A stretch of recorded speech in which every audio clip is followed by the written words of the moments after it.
Yeah, if you're interested in interactive media, I would say the challenge is that it's a very wide discipline. The thing I really want to tell you is that there is almost every skill set applied into that industry.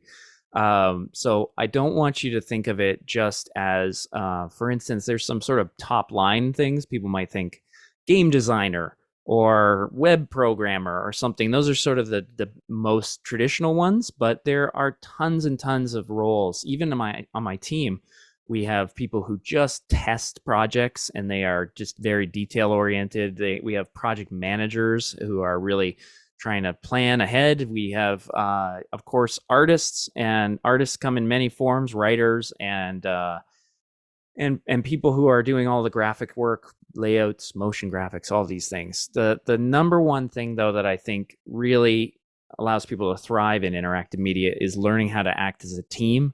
Is that almost every project that we do is a pretty substantial team, sometimes a dozen to 20 people. And so figuring out how you work best with people, where your strengths are, that is obviously the first step. The second step would be to make a decision on whether or not you want to be professionally accredited or a DIY person. And right now, the industry is so young, there are ways that you can do both of those very well.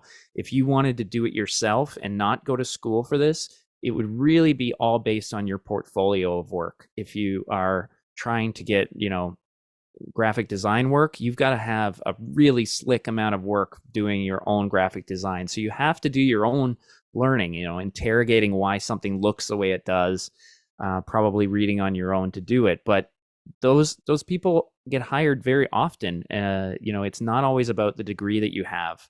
The other way, obviously, is that you can go and find, a course that's teaching something like this. And shockingly, when I started, there was nothing like this. There was no program at all that did things like this. But some of the different disciplines that have now emerged are, there are full game development, game design programs that exist out there.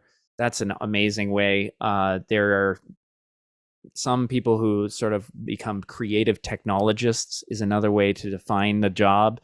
And there are schools that will sort of bring those together, especially if you're working in digital arts of any kind. Those kinds of roles can be there.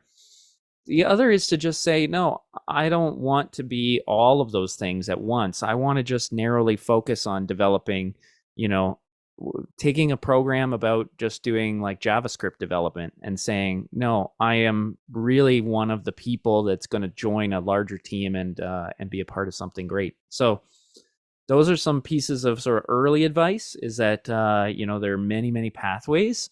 Of course, with any type of artistic endeavor, the number one decision you need to make is, what are my favorite things to enjoy on the other side? What do I love to consume? What do I love to participate in?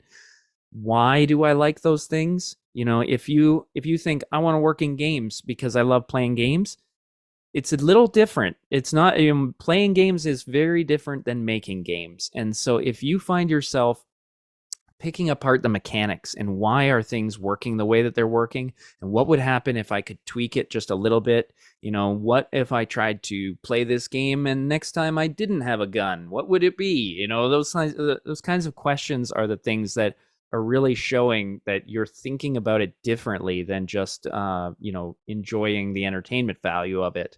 So I would probably stress that if you want to be a great writer, you should read as many books as you can. And this works the same way for interactive media, is that you should be seeking it out and you should be passionate about what you like and don't like. And that will help drive, who you want to be in the creative sector.